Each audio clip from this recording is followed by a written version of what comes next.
The sails have arrived. We cooked the batteries. Okay, so that's clearly a problem. There is one really important consideration here.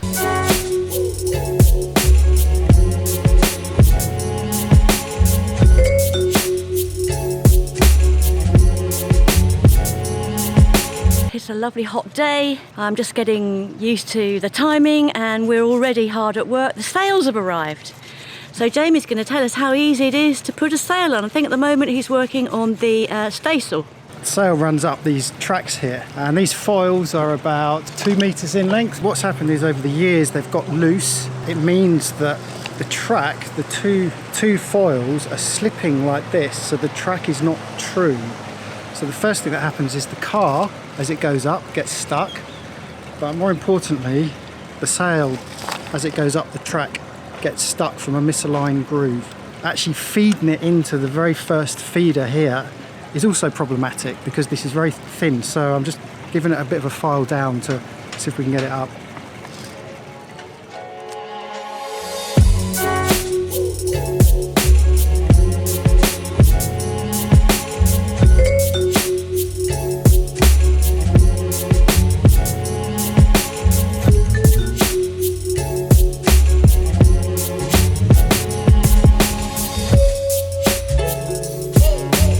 Three down, one to go. It's never easy.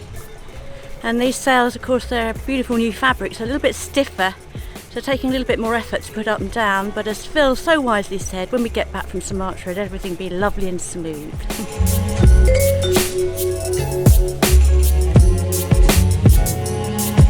So Phil and I and Liz, we've got the sails up, and we thought we'd quickly sit down and have a chat in our favourite patisserie in Talaga. Thanks very much, Phil, for coming over and helping us with the sails. How do you think it went? You're most welcome. Yeah, it went very well. The sails fitted as per our measurements. No real dramas. So yeah, I'm pretty happy with how everything went. I think the most exciting thing is the fact that we now have a bigger Yankee, the head sail. And obviously we turn to you for advice on that. What was your thinking in how you went about increasing the size without overbalancing the boat? I just looked at the the overall sail area of what you had already.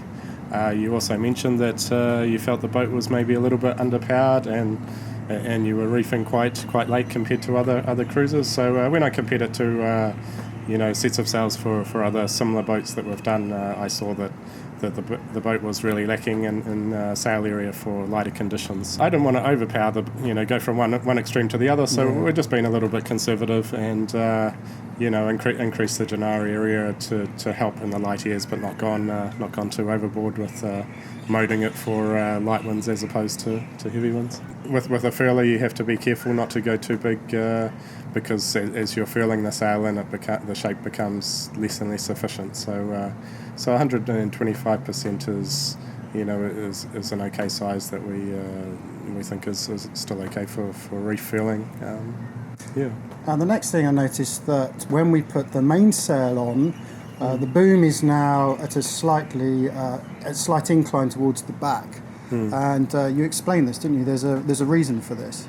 First of all, that's what the manufacturers of the furling mast system tell us to do, and second, it means that the bottom edge of the sail, which is reinforced with a tape and extra layers, doesn't overlap itself and become too thick inside the bottom of the mast. Well, thank you very much, Phil. I'd have to say, A, we're really impressed with the turnaround time. B, your service generally. C, very reasonable. But D is yet to happen. We've yet to actually get out there and test the sails, and I know you're probably as keen as we are.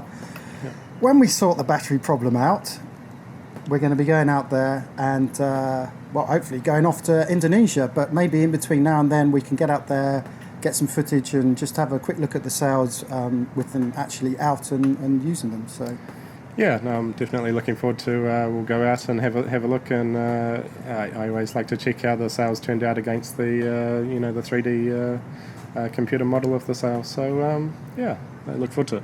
So that was our edited chat with Phil. And for the first time on Follow the Boat, we're going to release 2 videos at the same time. Because if you're interested in finding out about how much our sails cost, we have the full unedited version of that interview. And we're going to be releasing it as an FTB extra at the same time as this video. So we'll put a link either up in the little card in the corner there or in the description, and go check out the full interview. So it was from Lee Wilson, and he says, "My career has been in commercial refrigeration and restaurant equipment repair, i.e. coolers, freezers, ice machines, etc. I'm also pretty good at fixing mechanical things. Do you think it would be difficult to earn an extra cash working on broken things while living aboard and not staying in the same location? Example, on other cruiser boats, in pubs and in restaurants." Yeah, well, first of all, I just want to say that with skills like that, you can come and work on our boat anytime you like. Yeah, exactly. And you're going to need them on your own boat.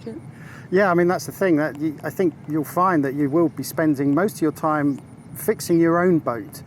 So whether you'll have time to actually take on full jobs on other people's boats is another question. But there's a few issues related to that, really, isn't there? Yeah, you can sort of break it down into working on other sailboats and perhaps differently working on land for local people. Okay, so let's start with working on land. Yeah. Of course, the main thing you'd have to think about is getting a work visa. Yeah. And once you apply for a work visa, you'll then be paying taxes in that country, I guess. Quite possibly, yeah. Possibly. It usually goes hand in hand. Yeah. It's not always easy to get a work visa in some of these places. Of course, you can do without a work visa, but you are then illegally working in that country, and if you're found out, you could land yourself in all kinds of hot water. People do it. The other thing to think about when you're working in a foreign country is treading on other people's toes, specifically the local people. I think culturally in some countries, local people do not take too kindly to foreigners coming in and taking away their work. Yeah, I mean, really quite unpleasant in some places. We've heard a few stories, watch out for your boat sinking, your bicycle tyres being slashed. Yeah. I mean, they really are, usually any of those types of trades are sewn up, aren't they? The pub or the restaurant or whoever it might be will already have someone they're working with, and if you come along and undercut that person, you're going to really potentially lead yourself into some very hot water. So you can try it, but it might be difficult. Yeah, I think a way around that is to employ local people. So Yeah. we do know lots of expats based here and in Thailand. They'll set up a business. More often than not, it will be in partnership with a local person, and they will be employing local and foreigners as employees. Yeah, we have some very successful people like Graham, who did our engine.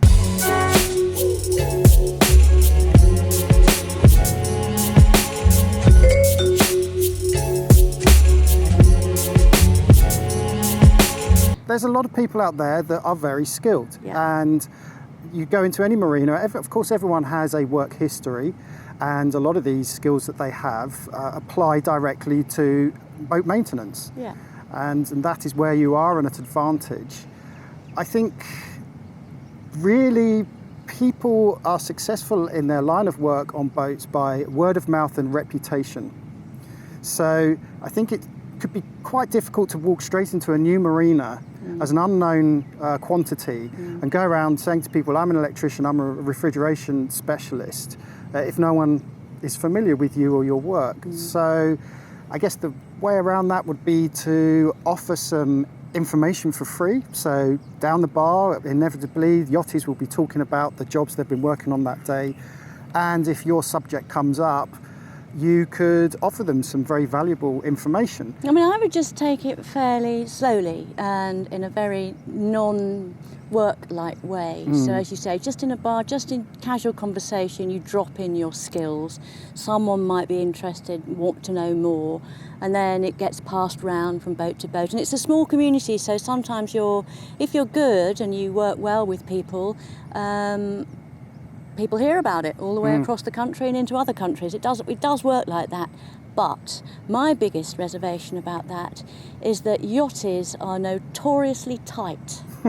They don't like spending money. So first of all, they try and fix it themselves. Yes. If they can't do it themselves, they'll talk to other cruisers, sometimes people they know well, to see if they can all brainstorm how to deal with the problem. If it really can't be done on their own boat by themselves, they get a friend to help them, and they don't usually get paid for that. It's normally in beers or in reciprocal work. My point about giving away information on one job might then lead to a paid job a bit further down the line. Yeah, I mean, you could be in conversation with someone in a bar, can't you? And you're talking about the problem, and then they say to you, can you come on and help? And at that stage, you might just say, look, I really like to help, but I just can't afford the time. But if you want to pay me, and then you just agree a price together, then yeah. We do know of that happening. Anyway, talking of fixing boats and what have you, we've got a battery problem to attend to. Here's the next bit.